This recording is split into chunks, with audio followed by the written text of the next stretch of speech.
Баршаңызға қайырлы күн. Сіздермен бірге Ақнұр. Өзім сатылымға шығарып жүрген дамский пальчиктердің рецептісімен бөлісетін боламын.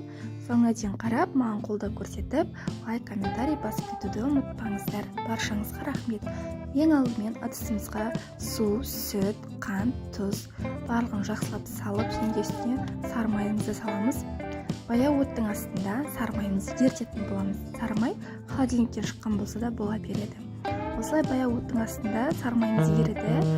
Одан кейін үстіне ұнымызды салып, жақсылап араластырамыз. Осы кез өте маңызды. Ұнымыз жаңағы іркілкі болып қалмауы керек. Тестімізді лопатканың көмегімен жақсылап араластырып, қамырымызды пісіріп алатын боламыз. Осылайша пісіреміз. Дайын болған тестімізді бөлек ыдысқа салып суытып аламыз. Кемі 1 сағатқа қоямыз. Су керек. Содан кейін ғана біз жұмыртқамызды салып араластыра бастаймыз. Жұмыртқаны бөліп араластырсаңыздар өте жақсы болады, бірден салмай. Осылайша тестімізді әдемі қылып алуымыз керек. Бұл жерде бізге тесті өте маңызды. Дамский пальчикиді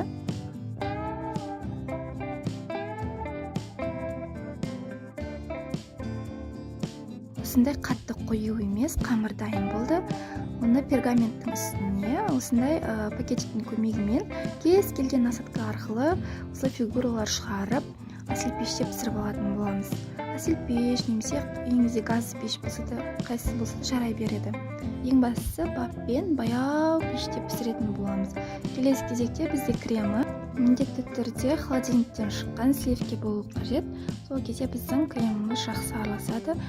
Дәмін әдемі қылу үшін сметана және де сгущенка, сахар мен пудра қосатын боламыз. Осылардың барлығын салып, өлшеп, жақсылап миксердің көмегімен араластырып, крем шығаратын боламыз. Қатты қою емес, және де қатты сұйық емес крем пайда болады.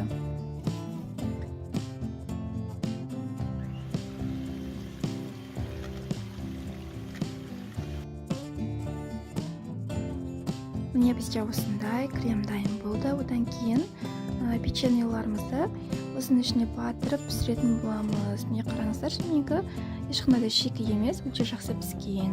Енді әрқайсысын өлшеп осындай ыдыстарға салып, клиенттермен міндетті түрде жіберетін боламын.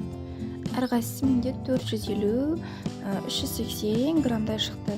Сіздер тарелкаға салсаңыздар да болады, немесе клиенттерге осындай ыдысқа салып жіберсеңіздер де болады. Одан кейін бізде бетін өзіңіз қалағанша әрлейсіз. Мен Қазақстан шоколадын жақсылап ерітіп, водяное ваннада осылай беттерін әрледім, және де қолымда бар фруктымен сәндеп шықтым. Сіздерде өздеріңіз қалаған фруктымен, шоколадпен әрлесеңіздер болады. Баршаңызға ас болсын. Сіздерде рецепт қойыңыздар.